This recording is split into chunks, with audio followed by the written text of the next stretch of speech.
అతడు 20వ శతాబ్దపు భారతీయుడు. కాలాన్ని జయించాడు, దూరాల్ని ఛేదించాడు, కలల గుట్టు విప్పాడు, ఊహలకు రెక్కలనిచ్చాడు, అణురహస్యాలను శోధించాడు, అంతరిక్షాన్ని పరిశోధించాడు, సమస్త విజ్ఞానాన్ని పిడికిట పట్టాడు, ప్రపంచాన్నే ఓ కుగ్రామంగా మార్చుకున్నాడు.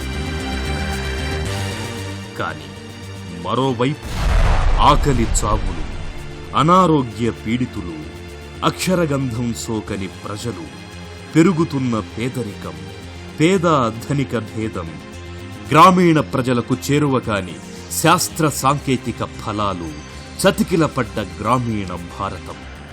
ఒకే సమయంలో 2 వైరుధ్య భరిత సందర్భాలు. ఒకటి ఇండియా, మరొకటి భారత్. ఒక దృశ్యం 2 ముక్కలుగా చీలిన సందిగ్ధ సన్నివేశం. ఈ స్థితి ఓ యువ శాస్త్రవేత్తను కదిలించింది. పక్కపక్కగా ప్రయాణిస్తూ కలవని దారుల్ని ఏకం చెయ్యాలని అతడి మనసు పరితపించింది. శాస్త్ర సాంకేతిక ఫలాలను సామాన్య ప్రజానీకానికి అందించినప్పుడే అభివృద్ధికి నిజమైన సార్థకత అని మనసారా విశ్వసించాడు. ఆ దిశగా అడుగులు వేసిన కొద్ది కాలంలోనే అనితర సాధ్యమైన విజయాలను సాధించాడు. ఆయనే ఎంపీ పరమేశ్వరన్, కేరళ ప్రజలకు నేటితరం గాంధీ. ఆయన అణుశాస్త్రవేత్త, అనేక శాస్త్ర గ్రంథాల రచయిత, శాస్త్ర ప్రచారంలో నూతన ఒరవడుల సృష్టికర్త, పర్యావరణ ప్రేమికుడు, ప్రగతి కాముకుడు, అక్షర ఉద్యమ రూపశిల్పి, ప్రజా ప్రణాళికకు ఆద్యుడు, దేశంలో పీపుల్స్ సైన్స్కి ప్రాణప్రతిష్ఠ చేసినవాడు. స్వాతంత్రోద్యమం ముమ్మరంగా సాగుతున్న రోజుల్లో 1935 జనవరి 18న పరమేశ్వరన్ తిరుచి జిల్లాలో జన్మించాడు. తల్లి సావిత్రి, తండ్రి పరమేశ్వరన్ నంబూత్రి. మా నాన్న ఓ చిన్న ఆయుర్వేద వైద్యులు, మా అమ్మ గృహిణి. పేరుకు మాత్రమే మాది నంబూద్రికి చెందిన జమీందారీ కుటుంబం. కానీ మేము మా నాన్న చిరు సంపాదననే ఆధారంగా బతికే అట్టడుగు మధ్యతరగతి కుటుంబం. నంబూద్రి విద్యాలయంలో ప్రాథమిక విద్య చదివాను. నేను అత్యవసర మార్కులు పొందే మామూలు విద్యార్థిని మాత్రమే. సిఎంఎస్ హైస్కూల్లో 10వ తరగతి ఫస్ట్ క్లాస్ లో పాస్ అయ్యాను. త్రివేంద్రంలో ఇంజనీరింగ్ చదివాను.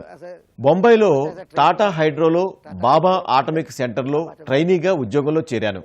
1962లో సోవియట్ యూనియన్కి వెళ్ళాక నా ఆలోచనలో మంచి మార్పు వచ్చింది. కేవలం నా కుటుంబం కోసమే కాదు, నా ఇంటికి వెలుపల ఉన్న విశ్వ కుటుంబం కోసం కూడా ఏదైనా చేయాలని నిర్ణయించుకున్నాను.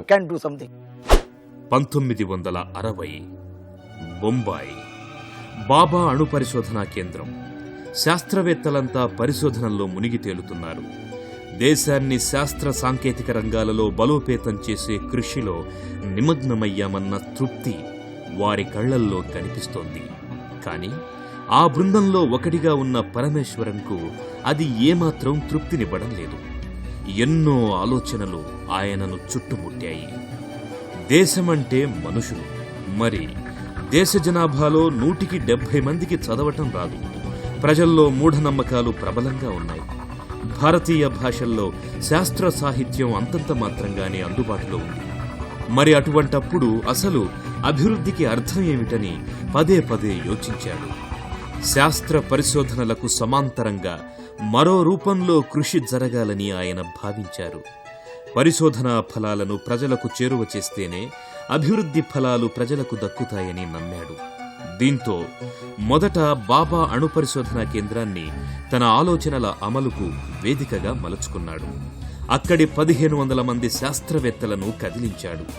తమ మాతృభాషలలో శాస్త్ర సాహిత్య రచనకు పూనిక వహించేలా వారిని ప్రోత్సహించాడు. తెలుగు, తమిళం, కన్నడం, మలయాళం, మరాఠీ, హిందీ భాషల్లో శాస్త్ర సాహిత్య రచయితల సంఘాలు ఏర్పడేటట్టు కృషి చేశాడు. ఫలితంగా అక్కడ ఓ కొత్త ఉద్యమమే పురుడు పోసుకుంది. శాస్త్ర సాహిత్య రచన, అనువాద ప్రక్రియ ఉద్యమ రూపంలో ఊపందుకుంది. What we can do when we go back to India? ఈ దేశానికంటూ ఏదైనా చేయాలి అని కలలుగన్నాను. జీతభత్యాలు తీసుకుంటూ ఓ ప్రభుత్వ ఉద్యోగం ఎలాగూ చేస్తున్నాం. దానితో పాటుగా స్వచ్ఛందంగా ఏం చేస్తే బాగుంటుందని ఆలోచించాను. ఓ రాజకీయ పార్టీ ప్రారంభిద్దామని నా స్నేహితులన్నారు. ప్రభుత్వ ఉద్యోగిగా అలా చేయకూడదని ఆ మార్గం చేపట్టలేదు. మనదైన భారతీయ భాషల్లో విజ్ఞాన శాస్త్రానికి చెందిన సాహిత్యం అభివృద్ధి చేయాలన్న అంశంపై మా మిత్రులంతా ఒకే మాటకొచ్చాం. రష్యా భాషలో ఉన్న ఎన్నో విజ్ఞాన శాస్త్రాలను చాలా వరకు మన భాషల్లోకి అనువాదం చేశాం. మన భాషల్లోనే ఉన్న సైన్స్ ని ఇతర భాషల్లోకి తర్జుమా చేయించడం రెండో పనిగా పెట్టుకున్నాం. నా మాతృభాష మలయాళంలో నేను పనిచేసిన ప్రాంత భాషపై మరాఠీ భాషల్లో సైన్స్ రచనలను విస్తృతంగా తేవటం నా వ్యక్తిగత బాధ్యతగా భావించాను. Developing scientific literature in Indian languages and a personal responsibility for two languages, Malayalam and Marathi. ఆ సందర్భంగానే బాబా అణు పరిశోధనా కేంద్రంలో మరో వినూత్న సంఘానికి పరమేశ్వరన్ బీజం వేశాడు. బాబా అణు పరిశోధనా కేంద్ర అధికారుల సంఘాన్ని ప్రారంభించాడు. శాస్త్రవేత్తల సామాజిక బాధ్యతను ఈ సంఘం ప్రచారం చేసింది. శాస్త్రవేత్తల జీతభత్యాలు, సౌకర్యాల మెరుగుదల కోసం కాకుండా అసలు శాస్త్రవేత్తలు సమాజానికి ఏం చెయ్యాలో ప్రచారం చేసే ఈ విలక్షణ సంఘానికి పరమేశ్వరన్ కార్యదర్శిగా పనిచేశాడు. అప్పుడే కేరళ శాస్త్ర సాహిత్య పరిషత్ అంటే KSSP కార్యక్రమాలు ఆయన దృష్టికొచ్చాయి. ఆ పరిషత్ అప్పటికే మలయాళంలో శాస్త్ర గ్రంథాల రచనా కృషిలో నిమగ్నమయ్యున్నట్లు తెలుసుకున్నాడు. తన ఆలోచనల అమలుకు KSSPని సరైన వేదికగా భావించాడు. ఫలితంగా 1966లో ఆ సంస్థలో సభ్యుడిగా చేరాడు. వివిధ స్థాయిలలో బాధ్యతలు నిర్వహించాడు. ఆ సంస్థ రూపురేఖలు మార్చడంలో, సామాజిక విప్లవం కోసం శాస్త్రాన్ని శక్తివంతమైన సాధనంగా తీర్చిదిద్దడంలో ప్రధాన భూమిక నిర్వహించాడు. ఆయన నేతృత్వంలోనే శాస్త్రగతి, శాస్త్ర కేరళం, యురేకా పత్రికలను KSSP ప్రారంభించింది. వివిధ వయోవర్గాల విద్యార్థులు, యువత, పిల్లల్లో శాస్త్ర ప్రచారానికి ఈ పత్రికలు మంచి సాధనాలుగా మారాయి. అదే సమయంలో మలయాళంలో విశ్వవిద్యాలయ స్థాయి పాఠ్య గ్రంథాల రచనా ప్రక్రియను వేగిరపరిచేందుకు కేరళ రాష్ట్ర భాషా సంస్థను ఆ రాష్ట్ర ప్రభుత్వం ఏర్పాటు చేసింది. దీంతో పరమేశ్వరన్ 1969లో బాబా అణు పరిశోధన కేంద్రం నుండి డెప్యుటేషన్పై భాషా సంస్థలో బాధ్యతలు చేపట్టాడు. అందివచ్చిన అవకాశాన్ని సద్వినియోగం చేసుకున్నాడు. మలయాళంలో విశ్వవిద్యాలయ స్థాయిలో ఎన్నో పాఠ్య గ్రంథాలను ప్రచురించడంలో ప్రధాన పాత్ర పోషించాడు. శాస్త్ర ప్రచారం ఒక ఉద్యమంగా సాగినప్పుడే అది విశాల జనబాహుళ్యానికి చేరువవుతుందని పరమేశ్వరన్ నమ్మాడు. అందుకోసం కార్యకర్తలు వందలు, వేలు, లక్షల్లో కావాలని ఆయనకు బోధపడింది. అంతేగాక తాను శాస్త్రవేత్తగా బాబా అణు పరిశోధనా కేంద్రంలో పనిచేస్తూ శాస్త్ర ప్రచారోద్యమంలో పూర్తి స్థాయిలో పనిచేయటం కష్టం అనిపించింది. తను ఎక్కడ పనిచేయాలి, ఏది సమాజానికి ఎక్కువ ప్రయోజనకరం అనే మథన మనసులో ప్రారంభమయ్యింది. ఫలితంగా పూర్తికాలం శాస్త్ర ప్రచారోద్యమంలో నిమగ్నం కావాలని నిర్ణయించుకున్నాడు. 1975లో బాబా అణు పరిశోధనా కేంద్రంలో శాస్త్రవేత్త ఉద్యోగానికి రాజీనామా చేశాడు. ఎన్నో సౌకర్యాలు, నెలకు 10,000 జీతం, శాస్త్రవేత్తగా సమాజంలో హోదా అన్నీ వదులుకున్నాడు. CPM పార్టీలో సభ్యత్వం తీసుకున్నాడు.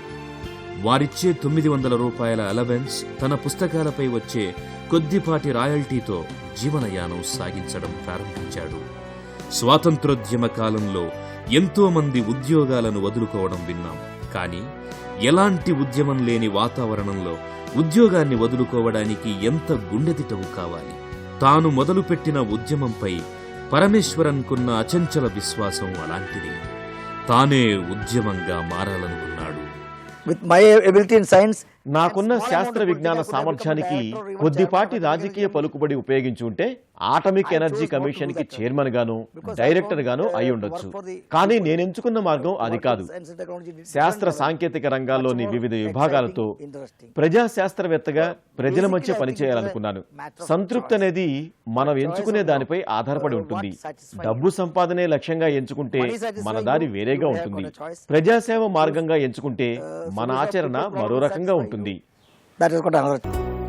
కేరళ శాస్త్ర సాహిత్య పరిషత్లో పూర్తికాలం కార్యకర్తగా మారాడు. ఇక వెనుదిరిగి చూడలేదు. ఆ సంస్థ చరిత్రలో తాను భాగమయ్యారు. మొదట ఆయన నేతృత్వంలో కేఎస్ఎస్పి వినూత్న రీతిలో విద్యార్థుల వేసవి శిబిరాలు నిర్వహించింది. శాస్త్ర ప్రచారంలో ఒక కొత్త ప్రక్రియ ఉపన్యాస జాతాకు రూపునిచ్చింది. పరమేశ్వరన్ స్వయంగా వేలాది మంది కార్యకర్తలకు శిక్షణ ఇచ్చాడు. శాస్త్రీయ దృక్పథం, సమాజ పరిణామం, మానవ పరిణామం ఇలా వివిధ అంశాలపై స్కూళ్లల్లోనూ గ్రామాల్లోనూ వీధి కూడళ్లలోనూ వందలు వేల సంఖ్యలో సాగిన ఉపన్యాసాలు కేరళ రాష్ట్రంలో చైతన్య గీతాన్ని ఆలపించాయి. అంతేకాదు, ఆయన వీధి నాటకాన్ని శాస్త్ర ప్రచారంలో శక్తివంతమైన సాధనంగా మలిచారు. శాస్త్ర కళాజాతాలకు రూపకల్పన చేశారు. కేరళ సమాజంలో శాస్త్ర ప్రచారోద్యమం ఊపందుకునేందుకు ఈ శాస్త్ర కళాజాతాలు ఎంతగానో ఉపకరించాయి. ఫలితంగా శాస్త్ర సాంకేతిక అంశాలు ప్రజలకు చేరువయ్యాయి. అంతకుముందు అర్థం కాని అనేక అంశాలు ప్రజలకు సులువుగా బోధపడ్డాయి. మూఢ విశ్వాసాలను ప్రశ్నించడం మొదలయ్యింది. ఈ కృషి విన్న శాస్త్ర సాంకేతిక ప్రసార జాతీయ మండలి అంటే SCSTC కేరళ శాస్త్ర సాహిత్య పరిషత్ ప్రయోగాలను పరిశీలించింది. జాతీయ స్థాయిలో శాస్త్ర కళాజాత నిర్వహణకు ఆర్థికంగా చేయూతనిచ్చేందుకు ముందుకు వచ్చింది. పరమేశ్వరన్ కన్వీనర్గా భారత జనవిజ్ఞాన జాతాకు రూపకల్పన జరిగింది. ఫలితంగా 1987 అక్టోబర్ 2వ తేదీ నుంచి నవంబర్ 7వ తేదీ దాకా దేశంలోని 4 చెరగుల వివిధ రాష్ట్రాల్లో శాస్త్ర కళాజాతాలు నడిచాయి. శాస్త్ర ప్రచారంలో ఒక కొత్త ఒరవడి ప్రారంభమయ్యింది. ఒక కొత్త ప్రక్రియను దేశమంతా చవిచూసింది. లక్షలాది మంది విద్యార్థులు ఎంతో స్ఫూర్తిని పొందారు. అది పూర్తిగా పరమేశ్వరన్ కృషి ఫలితమే. దీంతో ఆయన జాతీయ స్థాయిలో ప్రజా సైన్స్ ఉద్యమ సమన్వయ సంస్థను ఏర్పాటు చేశారు. కన్వీనర్ హోదాలో దేశంలోని వివిధ రాష్ట్రాల్లో పర్యటించారు. ప్రజా సైన్స్ ఉద్యమ భావనకు ఆయా రాష్ట్రాలలో ప్రాచుర్యం కల్పించారు. భావ సారూప్యత గల వ్యక్తులను, సంస్థలను ఒక తాటి మీదకు తేవడంలో కీలక పాత్ర పోషించారు. తమిళనాడు, కర్ణాటక, మహారాష్ట్ర, ఆంధ్రప్రదేశ్, మధ్యప్రదేశ్, గుజరాత్, రాజస్థాన్, ఢిల్లీ, పశ్చిమ బెంగాల్ తదితర రాష్ట్రాలలో ప్రజా సైన్స్ ఉద్యమ సంస్థలు ఏర్పడడం వెనుక పరమేశ్వరన్ కృషి ఎంతగానో ఉంది. ఆంధ్రప్రదేశ్ రాష్ట్రంలో జనవిజ్ఞాన వేదిక, తమిళనాడులో Tamil Nadu science forum, Pondicherry science forum, Karnataka రాజ్య విజ్ఞాన పరిషత్ ఇలా ఎన్నో సంస్థల ఏర్పాటుకు ఆయన కృషి చేశారు. శాస్త్ర సాంకేతిక పరిజ్ఞానాన్ని సామాన్య ప్రజలకు చేరువ చేయటానికి ఎంపీ పరమేశ్వరన్ అనేక పుస్తకాలు రచించారు. మలయాళంలో 30కి పైగా రచనలు చేశారు. 1962లో ఐసోటోప్స్ అండ్ రేడియో యాక్టివిటీ పుస్తకాన్ని రచించారు. 1972లో డైలెక్ట్రికల్ మెటీరియలిజం, 1981లో ఫిజిక్స్ అప్సైడ్ డౌన్ మొదటి సంకలనాలు వెలుగు చూశాయి.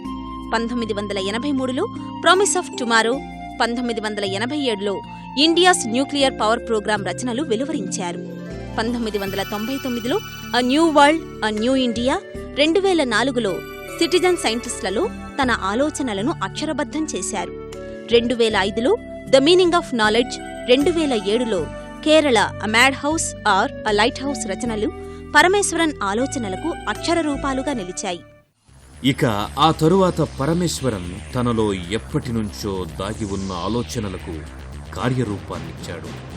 కేరళ గ్రామీణ ప్రజానీకానికి అనువైన సాంకేతిక పరిజ్ఞానం రూపకల్పనకు గాను పాలక్కాడ్లో సమగ్ర గ్రామీణ సాంకేతిక కేంద్రం అంటే ఇంటిగ్రేటెడ్ రూరల్ టెక్నాలజీ సెంటర్ను ప్రారంభించాడు. ఈ సంస్థ ద్వారా తక్కువ ఇంధనంతో ఎక్కువ సామర్థ్యంతో పనిచేసే పొయ్యి పరిషత్ చుల్హాని రూపొందించారు. ఇది కేరళలో ఎంతగానో ప్రాచుర్యం పొందింది. అంతేకాదు, ఈ సంస్థ రూపొందించిన సబ్బులు, వనమూలికలతో రూపొందించిన అనేక ఉత్పత్తులు గ్రామీణ ప్రజలకు నిత్య జీవితంలో ఉపయోగపడే పరికరాలు ప్రజల మన్ననలు పొందాయి. దీంతోపాటు ఐఆర్టీ రూపొందించిన సాంకేతిక పరిజ్ఞానాన్ని వివిధ శిక్షణా కార్యక్రమాల రూపంలో గ్రామీణ ప్రజానీకానికి అందించారు. KSSP is involved primarily first with science popularization, but also education. Kerala శాస్త్ర సాహిత్య పరిషత్ అనే మా సంస్థ ప్రధానంగా సైన్స్ ని ప్రజల పరం చేసే మహదాశయంతో పనిచేస్తోంది. దానితో పాటే అభివృద్ధి, పర్యావరణం అనే రెండు విరుద్ధ అంశాల గురించి పనిచేస్తోంది. పారిశ్రామికీకరణ వల్ల కాలుష్యానికి గురవుతున్న జల వనరుల గురించిన పరిశోధనలను ఈ ప్రయోగశాలలో నిర్వహిస్తున్నాం. అభివృద్ధిలో పర్యావరణ రక్షణ అనేది ప్రధాన అంశమని KSSP వాదిస్తుంది. అందుకోసం నిలబడి పనిచేస్తోంది. అందుకే KSSP అటవీ సంరక్షణ, మురుగునీటి పారుదల, భూసార రక్షణ, జీవ సమతుల్యత వంటి పర్యావరణ సంబంధిత అంశాల్లో కృషి చేస్తోంది. ఈ కృషికి జాతీయ, అంతర్జాతీయ గుర్తింపు లభించింది. అభివృద్ధికి అర్థం పర్యావరణ వినాశనం కారాదని పరమేశ్వరన్ దృఢంగా విశ్వసించారు. కేరళలో నిర్మించతలపెట్టిన సైలెంట్ వ్యాలీ జల విద్యుత్తు ప్రాజెక్టు వల్ల పశ్చిమ కనుమల ప్రాంత పర్యావరణం ప్రమాదంలో పడుతుందని ఆయన భావించారు. దీంతో KSSP ఆధ్వర్యంలో అధ్యయనం చేపట్టారు. జల విద్యుత్తు ప్రాజెక్టు పర్యావరణానికి ప్రమాదమేనని అందులో తేలింది. ఫలితంగా KSSP పర్యావరణ పరిరక్షణ ఉద్యమం ప్రారంభించింది. ప్రజాభిప్రాయం జల విద్యుత్తు ప్రాజెక్టుకు వ్యతిరేకంగా మారింది. ఇక చేసేదేమీ లేక రాష్ట్ర ప్రభుత్వం జల విద్యుత్తు ప్రాజెక్టు నిర్మాణ ప్రతిపాదనలను వెనక్కు తీసుకుంది. ఈ ఉద్యమంలో తను సభ్యుడుగా ఉన్న రాజకీయ పక్షాన్ని అంటే CPM పార్టీని ధిక్కరించడానికి సైతం పరమేశ్వరన్ వెనుకంజ వేయలేదు. ఆ తరువాత విభిన్న రాజకీయ పక్షాల బెదిరింపులకు వెరవక చెరియార్ నది పరిరక్షణ ఉద్యమం చేపట్టారు. పర్యావరణ పరిరక్షణ కృషిలో అదో మైలురాయిగా నిలిచింది. రూరల్ అర్బన్ డెవలప్మెంట్, గ్రామీణ పట్టణ రంగాల్లో అభివృద్ధి సమన్వయంతో సాగాలి. ఏ ప్రాంత అభివృద్ధి అయినా గ్రామీణ వ్యవసాయాభివృద్ధితో మమేకమై సాగాలి. అప్పుడు మాత్రమే ఈ పల్లెసీమల మట్టి నుంచి ఏమేమి పొందామో ఆ రుణం తీర్చుకున్నట్లవుతుంది. ఈ నేలకు మరింత శోభ చేకూర్చినట్లవుతుంది. ఆ మార్గమే అభివృద్ధికి సరైన మార్గం. అలా కాక గ్రామాలతో సంబంధం లేకుండా కేవలం పట్టణాభివృద్ధినే దృష్టిలో పెట్టుకుని సాగే అభివృద్ధితో ఓ షాంఘై, బీజింగ్, ఓ కలకత్తా, బెంగళూరు, ఢిల్లీ లాంటి మహానగరాలైతే ఏర్పడతాయి. కానీ ఆ అభివృద్ధి నిజమైంది కాదు, సహజమైంది కాదు.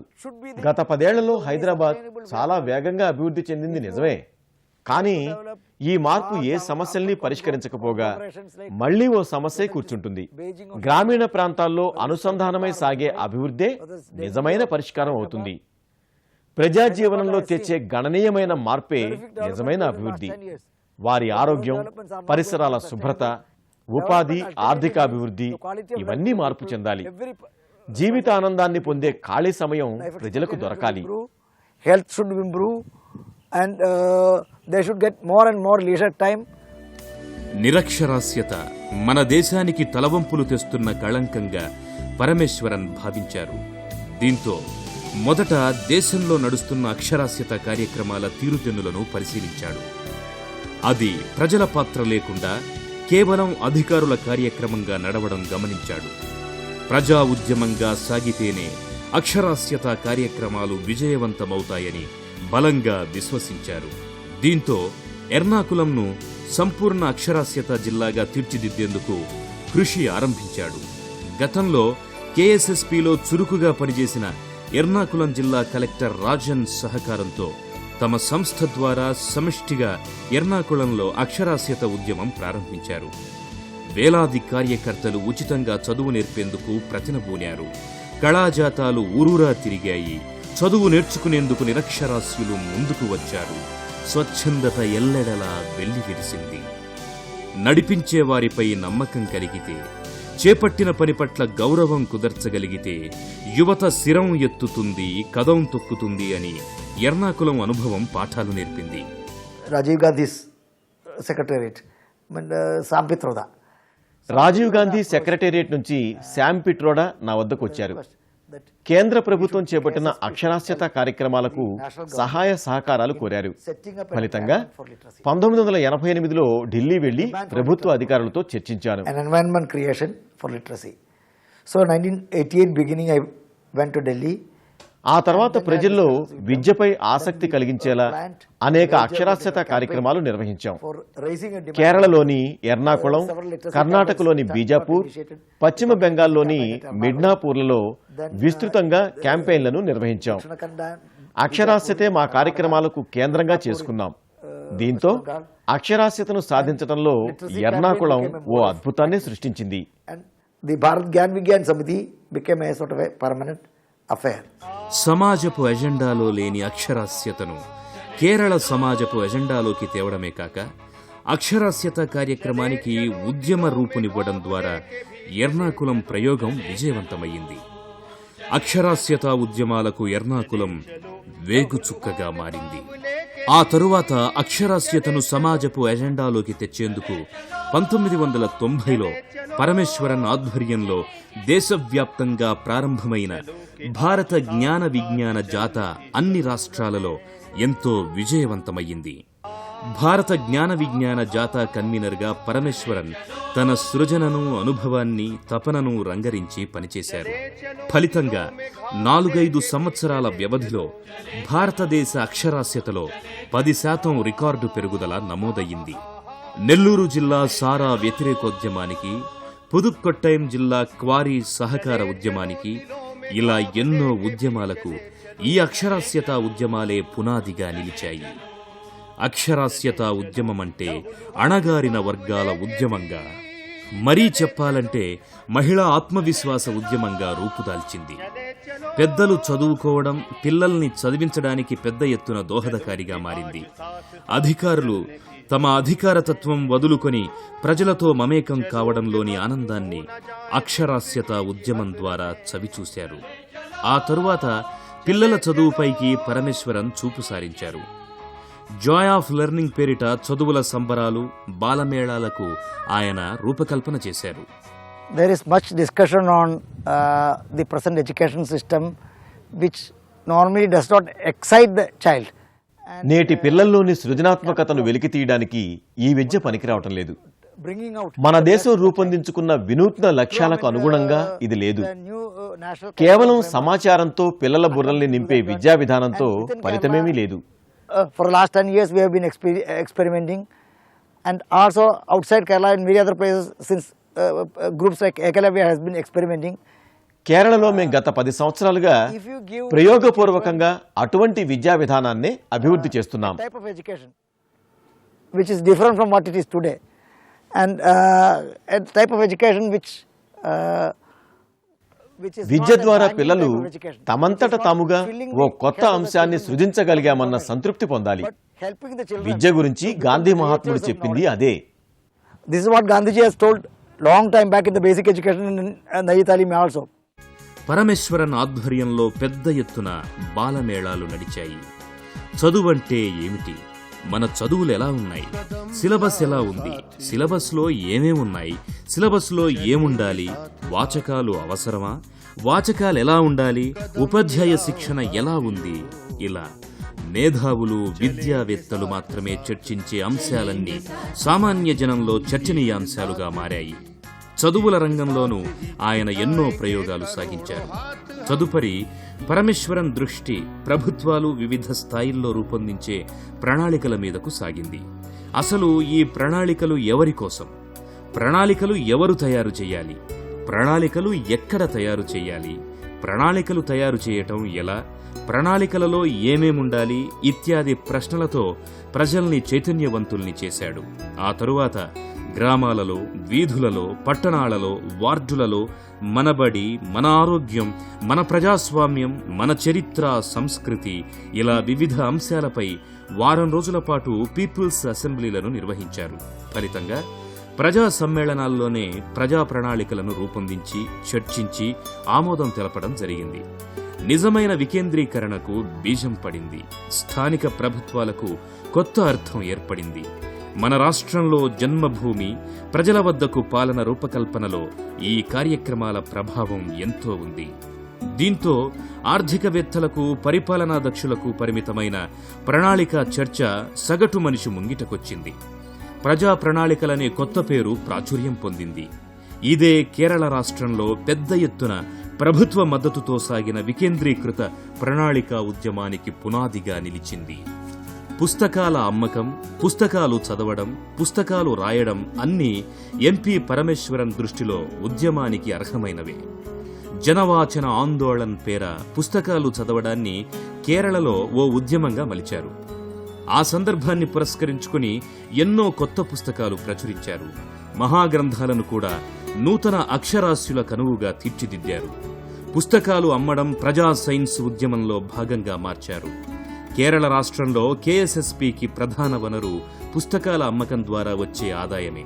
ఆ సంస్థ పుస్తకాల అమ్మకం ద్వారా లభించిన ఆదాయంతోనే అనేక చోట్ల కార్యాలయ భవనాలు నిర్మించుకోగలిగింది. దీన్ని బట్టే పరమేశ్వరన్ పుస్తకాల అమ్మకాన్ని ఎలా ఉద్యమంగా నిర్వహించారో అర్థమవుతుంది. పుస్తకాల అమ్మకం అటు కేఎస్ఎస్పీకి ఆదాయ వనరుగా, ఇటు కేరళ సమాజంలో శాస్త్ర సాంకేతిక అంశాల ప్రచారానికి ఒక మంచి మార్గంగా మారింది. ఐసోటోప్స్ అండ్ రేడియో యాక్టివిటీ పుస్తకాన్ని రచించినందుకు ఎండి పరమేశ్వరన్ 1962లో books for neo liberates award అందుకున్నారు. స్టార్స్ అండ్ ప్లానెట్ రచనకు గాను భారత ప్రభుత్వం 1964లో బేసిక్ అండ్ కల్చరల్ లిటరేచర్ పురస్కారంతో గౌరవించింది. In the land of pyramids గ్రంథానికి గాను కేరళ సాహిత్య అకాడమీ 1982లో చిల్డ్రన్స్ లిటరేచర్ గుర్తింపునిచ్చింది. శాస్త్ర విజ్ఞాన ఫలాలను సామాన్యుడి చెంతకు చేర్చినందుకు గాను ఆయన 1989లో ఎన్సీఎస్టీసీ సత్కారం పొందారు. పరమేశ్వరన్ కృషి దేశంలోని ప్రజా సైన్స్ ఉద్యమంలో, అక్షరాస్యత ఉద్యమాలలో, ప్రజా ప్రణాళికల రూపకల్పనలో ఇలా అన్నింటిలో అంతర్లీనంగా కానవస్తుంది. ఆయన ముద్ర, ఆయన తాలూకు సృజన అన్ని ఉద్యమాలలో మనం చూడగలం. ప్రజా సైన్స్ ఉద్యమమే చిరునామాగా ఆయన సామాజిక జీవితం సాగింది. వేదికలపైన గాని, సమావేశాల్లో గాని తను ప్రత్యేకంగా కనపడాలని ఆయన ఏనాడూ కోరుకోలేదు. నిర్మాణంలో ఒదిగి పనిచేశారు. కింది స్థాయి కార్యకర్తలనే నిత్యం ప్రోత్సహించారు. ఆంధ్రప్రదేశ్తో ఆయనకి ఎంతో అనుబంధం ఉంది. ఎన్నో పర్యాయాలు ఆయన రాష్ట్రంలో పర్యటించారు. ఎంతో మందికి స్ఫూర్తినిచ్చారు. దూబగుంట గ్రామంలో సారా వ్యతిరేకోద్యమ పాదయాత్రల సమ్మేళనంలో పాల్గొన్నారు. ఉద్యమాన్ని మనసారా అభినందించారు. పరమేశ్వరన్ బహుముఖంగా కార్యక్రమాలని నిర్వహిస్తూ తనకంటూ ఓ చిల్లిగవ్వను కూడా దాచుకోలేదు. అంతేకాదు, సేకరించిన విరాళాల పట్ల బాధ్యతగా, ఖచ్చితంగా వ్యవహరించేవాడు. ప్రతి విషయాన్ని కూలంకషంగా చర్చించి కార్యక్రమానికి రూపకల్పన చేసేవాడు. ఆయన ఓ అద్భుత సృజనశీలి. అందరితో కలిసిపోయి అందరికీ స్ఫూర్తినిస్తూ నడిపించగల ఉద్యమశీలి. అంతేకాదు, పరమేశ్వరన్ ఒక కొత్త ప్రపంచం కోసం కలలు కన్నారు. ఆయన పెట్టుబడిదారీ ప్రపంచంలోని దుర్మార్గాన్ని ఎండగట్టారు. రష్యా, చైనా తరహా సోషలిజం సరైన సమాధానం కాదన్నారు. మన దేశ అవసరాలకు సరిపడా పాలన నమూనాను సైతం ఆవిష్కరించాడు. ప్రశ్నలోనే అభివృద్ధి ఉంది, ప్రశ్నతోనే ప్రగతి సాధ్యమంటూ శాస్త్రీయ దృక్పథాన్ని అన్ని రంగాలలో పరివ్యాప్తం చేయడంలో పరమేశ్వరన్ తన జీవితాన్ని పండించుకున్నారు. అందుకే ఆయన ఎందరికో మార్గదర్శిగా నిలిచారు.